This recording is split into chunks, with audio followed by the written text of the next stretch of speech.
Alright guys, hello and welcome to the Grand Finals for the Challenger Cup. We're in Week 8. It is going to be the last week for these teams facing off against each other. This match is going to be Septem 7 versus Team Bizarre. These semifinal matches are the important ones. They're going to be best of 5. The winner of each of these series are going to find themselves sitting in the SPL qualifiers looking at getting themselves into the Pro League. And it's not only that, Zayden. These teams as well, the winner of this match will find themselves, at worst, $1,500 richer. That's $300 a player, so long as there's no management stuff or organizational stuff involved. But, yeah, you know, who doesn't want $1,500 or $2,500 for first place? You know what? You know what that totals up to?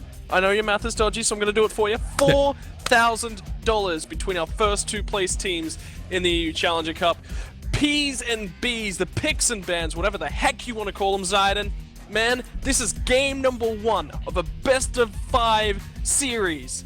It I absolutely is. Get through enough hype. Speaking of which, score up on the screen now. It's going to be a big one. We've seen these teams play each other a couple times in the past 2 weeks. We saw them run through, I don't know if these two actually did prior to that, but nevertheless, you know, these are going to be the big important games. For some of these players, these are going to be the most important games of their lives. Potentially the biggest one. I mean, this is a fairly large prize pool. I know some of these players, you know, you do a community tournament, you get some gems, like, yay, I won gems. Yay. This is a cash prize game. This isn't even just like, I know we're going to win $100. This is some big money. That's what picks and bans flying through already. We're ready onto Team Bizarre looking for their second pick of the game. It looks like they're going to go ahead and lock themselves in Bellona.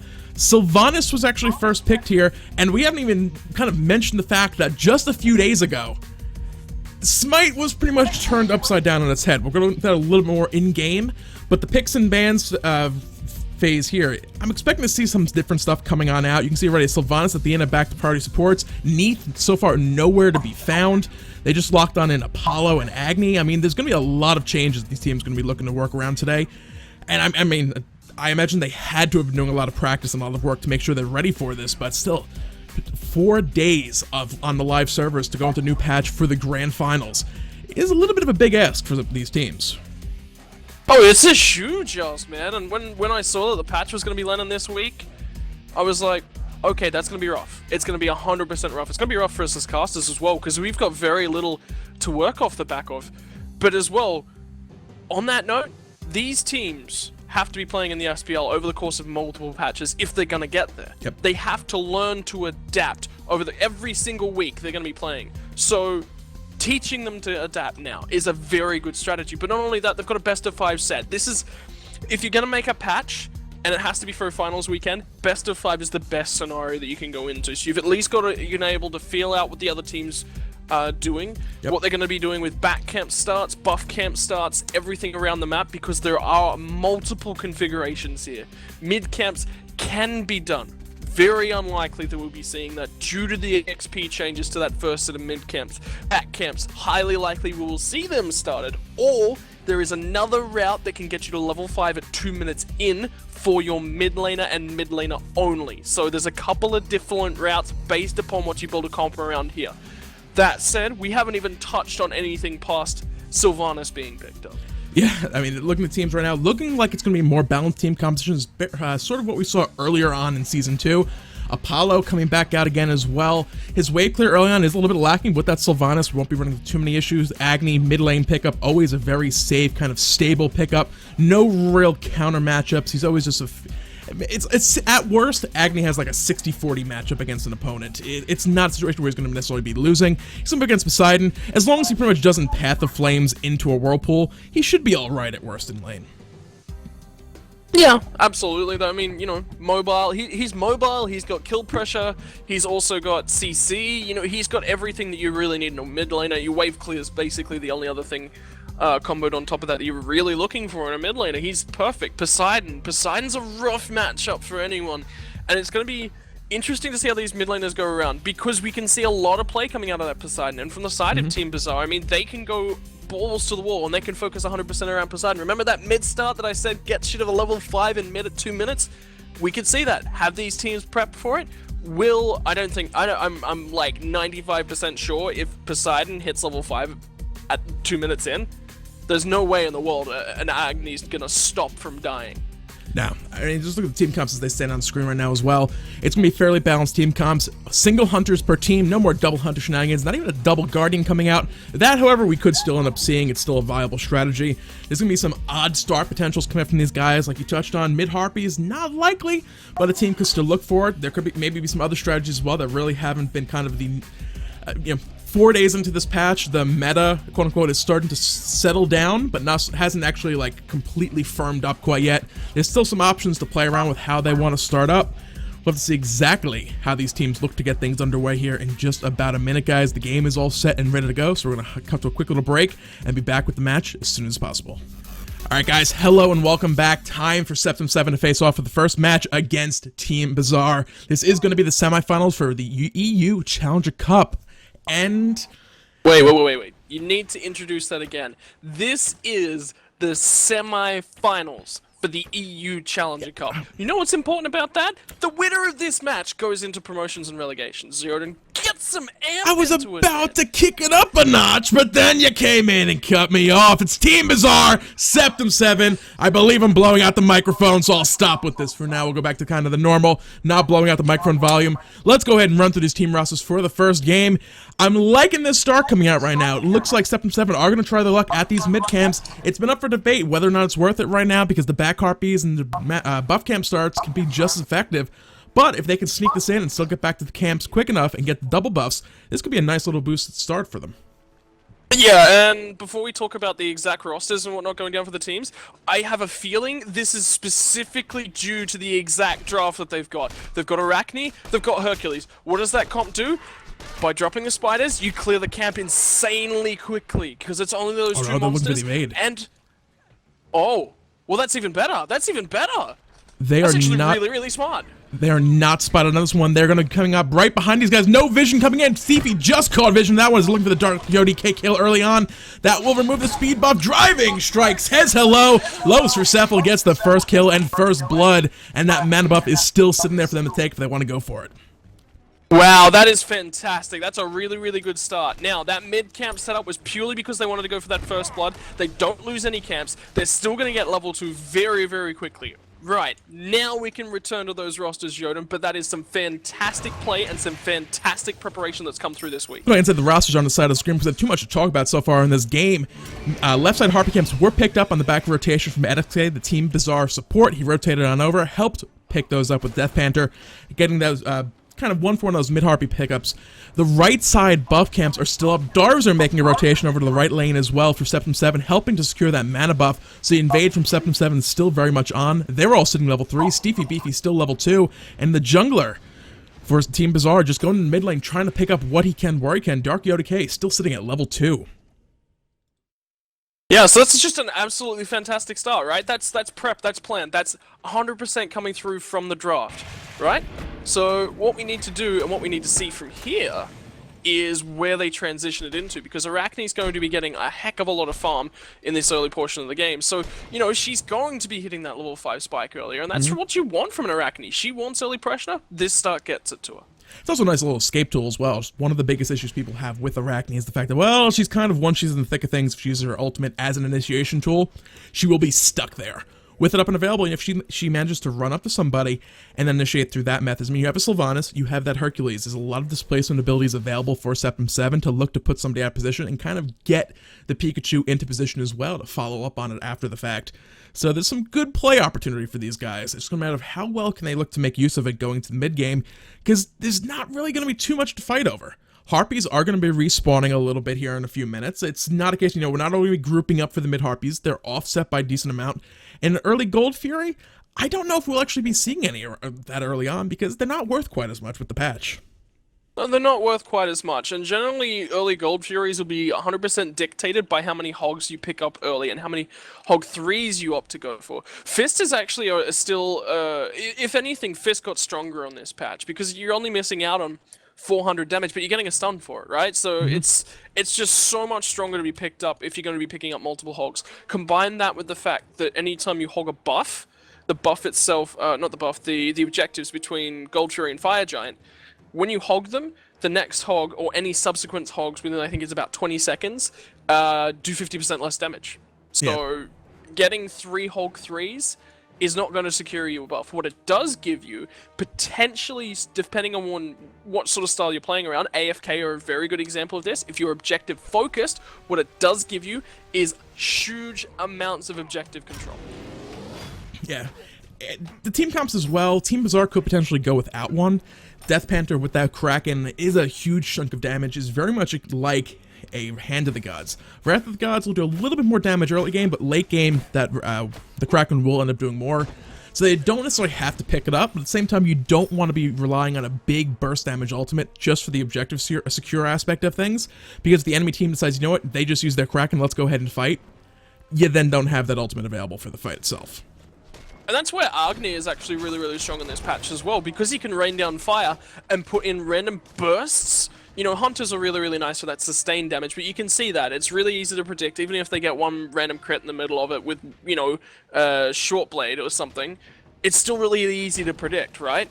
Whereas Agni is so hard to predict. Agni is probably one of the best gods at maintaining objective control at any stage of the game, especially in that later game at the moment. So what are you expecting anything, I mean, do you really think there's a chance anymore with this patch we'll see an early gold fear? I mean, unless things go like horribly wrong somehow, it's like we see a full like 2-minute deicide. There's not going to be any early gold furies coming in, I don't feel. Well, it's like 100 experience, 100 gold when it spawns, which is the major problem. Right, anyway, next in the mid lane, Dark UDK is going to be the focus burst down, but Pikachu's in a world of trouble. It's up onto the web, and he's going to get out of there. He's going to be fine. Daza, though.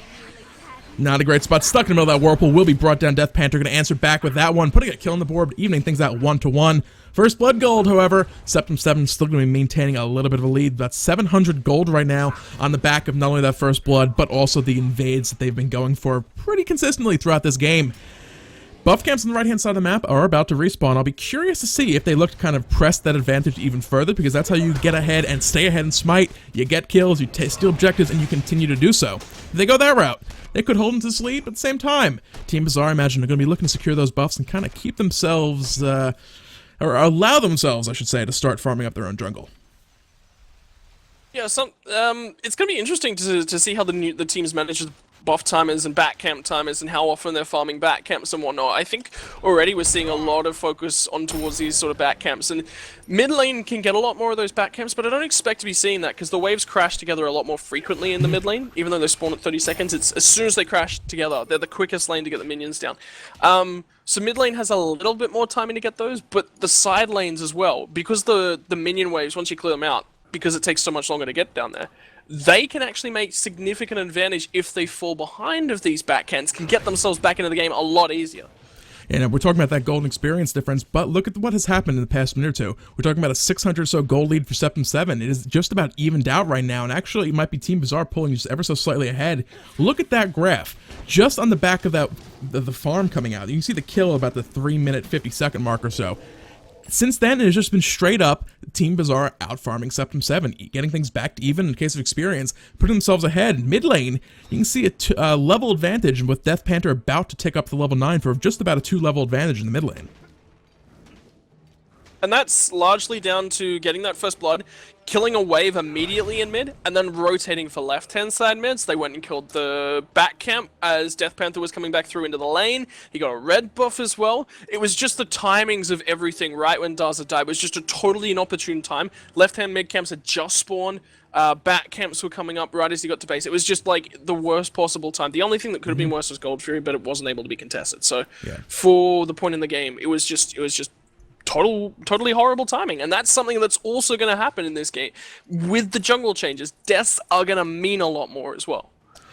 Yeah, we established last week with some odd team competitions coming out that I really don't like change. Look at the right side actives for Team Bazaar.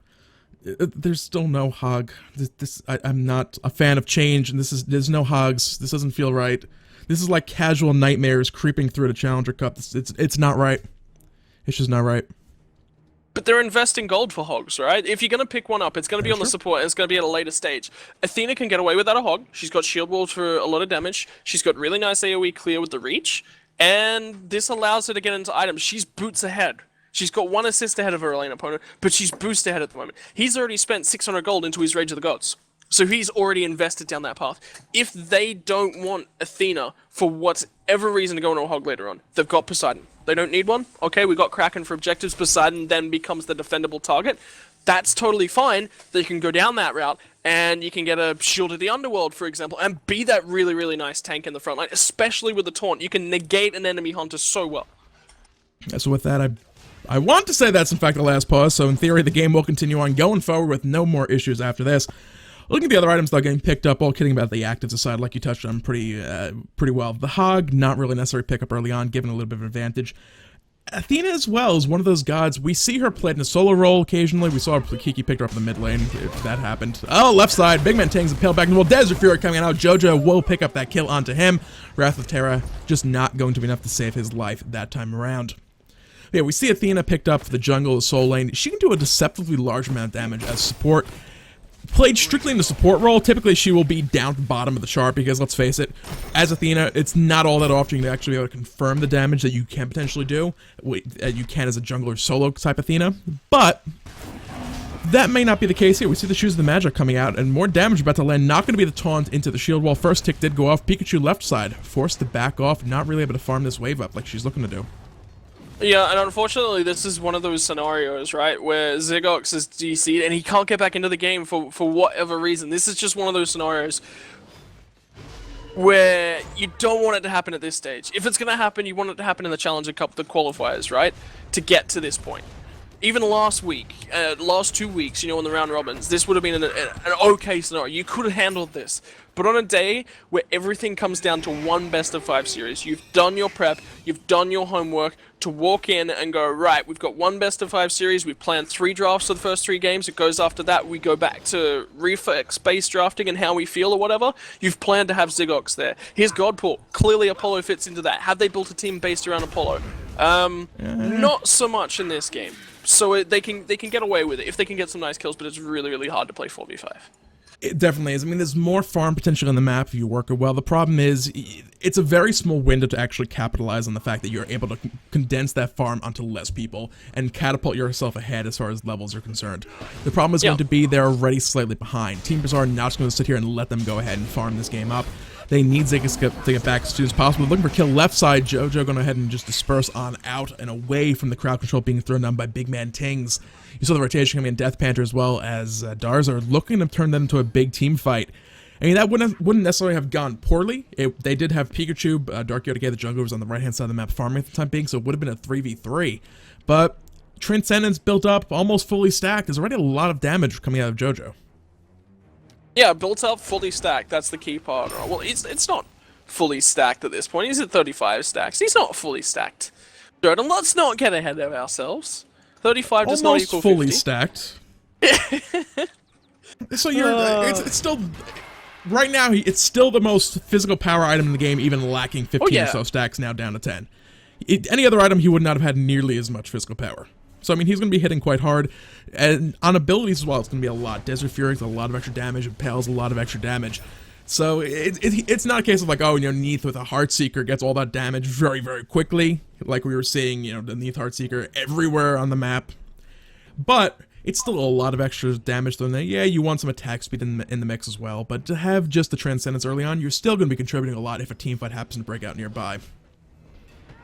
Yeah, and you know, something to consider as well is because of the lifesteal or the lack thereof coming through on towards the objectives, which is something else we haven't even discussed about this patch at the moment. You know, 50% reduced lifesteal. Transcendence actually gives you a lot better objective potential in the early game. Building up a Devo's Gauntlets and trying to go for 75 stacks and whatnot in this early portion of the game is not going to help you secure objectives. It's you know, it's not as simple as that. Left-hand side, Jojo's in trouble! Pikachu is going to find the one-on-one! You got the one in there. And that was also the bite and that cocoon.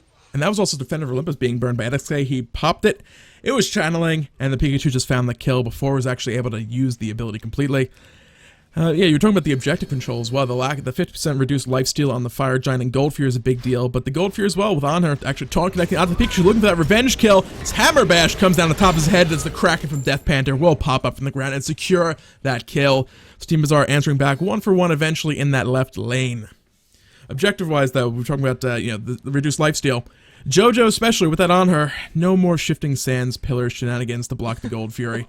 It will just say, yeah, I'm having none of this. She got tired of all that extended, like, 10-minute Gold Fury dances last week. Because you know what? I'm going to just say, screw this, smash the walls to bits, and just continue on my way to look to smack you in your face. And something else that's going to be important to these early objectives that we did just see coming through from Team Bazaar. I mean, yeah, maybe a 4v5, and that's helping. It'll be one kill, and then solo laner immediately rotates. I'm actually expecting to see a lot more teleports on the right-hand side of the map. I potentially, you know, if this was still a 5v5, I actually would have said Lofez would probably have built a teleport himself, because, you know, it's worth it at this point. You can't secure that objective, especially somebody that has healing built in that's not lifesteal. Hercules can make the benefit of that. He can get some more pressure in and around a Gold Fury, especially with a teleport. He can run over there, then teleport back. He can teleport over there, you know, depending upon where he's at in his build. Well, as things look right now, there may not ever actually be a Wrath of the Gods or Hand of the Gods coming out from Team Bazaar. We touched on it earlier. They still could potentially stick it over on Steefy Beefy if they want to go that route, but later on, there's still steal potential later on in the matchup. Love Cephal. However, a little bit of lockdown right-hand lane. He's Hercules. That mitigate wounds is taking. There's the curse dropping down slow. Make sure he can't get away. He's going to be looking for it. Mitigate wounds is doing work right now, but they're looking to dive and secure the kill just under the tower. XK going to, stop and take one more tower shot for the heck of it, because why not? They got the kill. Victory was theirs. Mid lane as well, Death Panther looking for a little back and forth with Darzer, but with big man tanks making a rotation on over. Death Panther in a bit of a bad spot as the bombs and the flame wave do connect for damage. They're looking for the kill. And Blink into the Wrath of Terror, they've got him locked down. They needed one more in hand, but the Wisps are going to secure that one from Big Man Tings. It's a 1-for-1 across the map. It's a really nice trades, but on left-hand side, JoJo finds Pikachu a little bit out of position, and he'll take that one. Yeah, so with that, Septem 7 trying to find kills where they possibly can. They're holding on despite the fact that they're in a 4v5 situation. Looking for XK in the mid lane as well, barely able to get away. The burn from Agni is applied and ticking down, but it's not going to be enough damage for that kill. Will send XK back to base, but he's going to have that Defender of Olympus back up and available very shortly. So yeah, words are hard. Sending Athena back to base can be great, but at the same time, if you look for something on the back of it, that ultimate is up and available, may not have helped you all that much.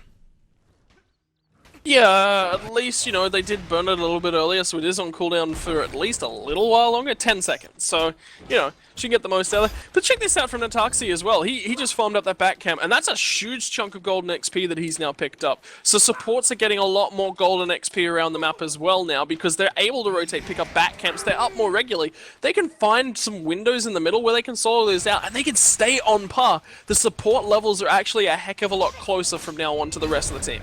At right-hand side of the map, fight going on. Darzer low on health. Eagles Rally comes on in, looking to lock him down. Darzer using that Path of Flames to run away. There's that big baby coming on and out. That health bar is going to be going up here in just a moment. As soon as that Weakening Curse wears off, and as his health starts to shoot back up, the remaining member of Septem 7 in that fight will go ahead and fall to the ground. So 2 kills for nothing going to Team Bazaar. They're starting to look like they're going to be running away with this game. With that lack of a reconnect coming in from Zegex, the 4v5 situation. And I said there's a small window for these guys to get themselves into this game, get themselves a lead, but that window has long since closed, I feel, at this point. Yeah, I mean, it's rough, right? Some of that gold that they already had on the side of Septem 7 was sitting on Apollo's face, and every single time he's sitting in this game, generating gold, that's still showing on their gold graph. Any XP that they get from global objectives, towers, Fire Giant, Gold Fury, is going to tick on towards him as well. So any graphs that we have are not going to portray that. So they're going to be slightly out. And they need to be aware of that on that bar up the top. They're currently 5,000 gold behind, and they have 5k sitting on Apollo. So they're effectively 10,000 gold behind at this point. Yeah, I mean, it's definitely rough. It's fortunately is a best of 5 matchup, so it's not a case of, we lose this game, we're pretty much done at this point. It's not a single elimination, not a best of 1, very fortunately for these guys. Even not a best of 3 would be a little bit rough. They have time to say, okay, game 2, what problems did we run across? Early game, the invade went well. How could we have done better on the back of that? Because we looked at the graph earlier with that farm. Even while Zygox was still here, Team Bazaar were suddenly finding all this farm across the map, and the gold lead was back to nothing. So how can we look to improve on that? There's still stuff to take away from this game, not just the write-off of we lost because it was a 4v5. There's still stuff to take away going forward in the series. It's a best of 5 matchup. There is a lot of potential little strategies that can be pulled out. There's a lot of little tweaks and changes that can be made. Maybe even some straight up, let's try something completely out of the ordinary, completely unexpected. Let's run 5 assassins and hope for the best, and then maybe they can't respond to that quickly enough. I mean, you can do all sorts of crazy stuff. Do I really think we'll see 5 assassins? Not really. But there's room to play. Teams can pull out some sort of strange strategies. I mean, there's some funky gold going around the map. We mentioned at the start of the broadcast that we're, 5 days into this patch? Mm-hmm. There are so many different things that you can start. This game, we saw the guys from Septem 7 on the right-hand side of the map. We saw Pikachu and Lopez start at the mid-camp and then invade and steal blue. They invade, got first blood, cleared wave, went back for blue. I don't actually think they were preparing to take that buff at level 1. I think they were looking more for the kill, especially because it's Vamana and Bellona. They don't clear. You've got an Arachne at level 1, you drop down spiders. Well, that's a lot more minions hitting you on level 1. You can't handle that at level 1, right? You can handle it a little bit later on, but not so at level 1. So they used that. They played on it with their draft. They've now got the mind game advantage, right? Mm-hmm. What are you thinking if you're Team Bizarre? Okay, next game in the draft. Oh. Let's at least one member of Team Bizarre at this moment is thinking, I should not have been that far in lane with no vision on that side of the jungle. Up in the Nightcrawler, looking to run away to safety with Death Panda giving chase. There's the Whirlpool, there's the Kraken, drop down a sliver of health, the Surge! Not gonna connect, but an in-hand will secure that kill. It's now 2v2 behind the tower. Death Panther picked up to answer back. Yeah, big man Tings to secure that one, and now it's on towards the Tarxi. Can they confirm? Not with the grab, it's not going to be on, but the Eagles rally will turn things around. Daz is the one in trouble. Big man Tings will be the next focus. He's got a tower, he's got Wisp keeping him alive. Dark Yodi K wants to continue diving, but he will not be able to do that, so it's going to be a 1-for-1. That's okay. That is very okay from the side of Septem 7. That's a big win for them. Yep, Gold Fury was also picked up at some point along the way. Completely overlooking that one mid-conversation. So that's another big chunk of gold coming from Team Bizarre. We were talking about that invade earlier. Part of that as well, you don't really expect as a double warrior team to actually have the enemy team invade when they're a warrior assassin. Yeah, Arachne does a lot of quick damage early on, has a little bit that stun attached to it as well. It's not something you expect to see. I wish we could actually just go back right now and look if they placed an early ward down, spotted out the fact that there was no hog on the side of Team Bizarre. But it's in a way you can say, you know what, we have the hand of the gods. Let's go invade. Let's make use of it because people aren't really picking up these days, and that could have just been what it came down to. It's without a doubt. You do not start an early hog on your solo lane anymore. Not ever. You never ever start that hog on your solo lane now. They knew that. Level 1 warriors, what's your worst level 1 warriors? You're probably gonna say Bellona and I've just totally Bellona actually has pretty good early clear with the AoE off the hammers. Clear? Yes. Clear? Yes. Fighting? No. Hercules, very strong. Teleport actually to come in from a Tarxi. He drops down with the Defender of Olympus. They're going to get on towards Steefy Beefy. They did get the Nature's Grasp to at least get him down. Daza, though, is taking too much damage with the Kraken online. Great Aegis Pendant won't keep him alive from a Whirlpool damage, so as Lopez is now looking to get out on the backside. Eagles rally across the wall, looking to get him down and trying to kill himself. The boulder was thrown, but it's not going to be nearly enough. Dark Yodike will pick up that kill as well. And they could potentially look for this tier 2 tower, but the Fire Giant is up and available on the map. The Wrath of the Gods, however, is online for Big Man Tang, so it comes down to who can get that burst of damage off. With that Kraken down, a Fire Giant at this point in time would be, not going to say necessarily a throwaway free steal opportunity, but it's really not an option they can consider without a Wrath of the Gods of their own. So it's Hux, he's going to go for the blink in, got the Tornado Pikachu, Worldwide Web, he's now up there, he's going to think about a re-engage, but it's only in the back of his mind as he chooses to not do it this time. But take a look at the mid lane. Jojo doesn't care that he hasn't got any creeps, he's going to shove down a tower, and it's going to be Team Bizarre taking advantage on the right lane as well, that numbers advantage. They got the power play, they got the aggression down, and Pikachu's in trouble as well. Yeah, getting caught out right here. The big baby's up, looking to dive this out. That's a little bit of an angry a baby with, in this case, a giant sword. Who gives a baby a sword in the first place? That's the big question there. Dark Yodike does get pulled in by Big Man Tangs. They're trying to find the damage to lock that one down. The stun not going to come off Agni. Dark Yodike will be able to run back out to safety. I really wish this was a 5v5 game. I mean, obviously, no, I wish this was a 5v5, but Septem 7 are doing a really, really good job to hold on given the situation. We talked about the gold difference. Actually, the surrender vote will end up coming out in this instance. That's smart. That's smart as well. Yeah. I mean, it's rough at the best times during a 4v5 situation, but Septem 7, despite that man-down disadvantage, fought that game pretty darn well. I want to see going to game 2 with a full roster how they play this out. 100%, yeah. And something else that I will say, when you're behind in these games, right? The games that go to 10, 15k gold advantage, as that game did, right? We went to 4v5. It is very, very smart for morale. Get yourself out of that game. Walk away for 5 minutes, reset. There's nothing you could have done about that game. It was gone. Get up, walk away from your computer, go to the loo, wash your face, just sprinkle some water in. That's the best way to reset yourself, reset your mind. Is splash some cold water on your face, wakes you up, revitalizes you. I want to see those guys do that and come out swinging in game 2 because there was some really, really good plays. Pikachu seemed very comfortable on that Arachne, and that worries me if I'm Team Bizarre.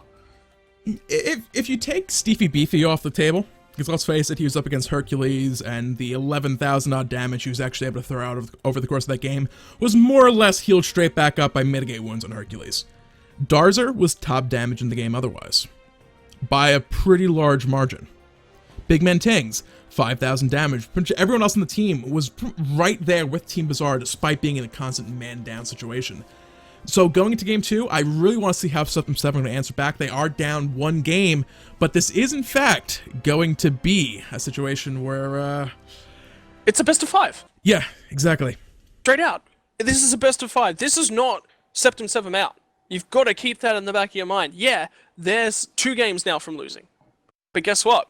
They've only got to win 3. That's a lot of games that still Team Bizarre got to put over them. Do not count Septem 7 out, especially if results over the last couple of weeks, and you've been following that. Well, you know, and everyone here knows that Septem 7 will have something planned for game 2. They had a plan for game 1. They're fresh, they're ready on this patch, they're hip, and they're ready to grow. Shodan, we'll be back in a couple minutes with this next game, and I am so keen to see a 5-member Septem 7 going straight head-to-head with Bizarre.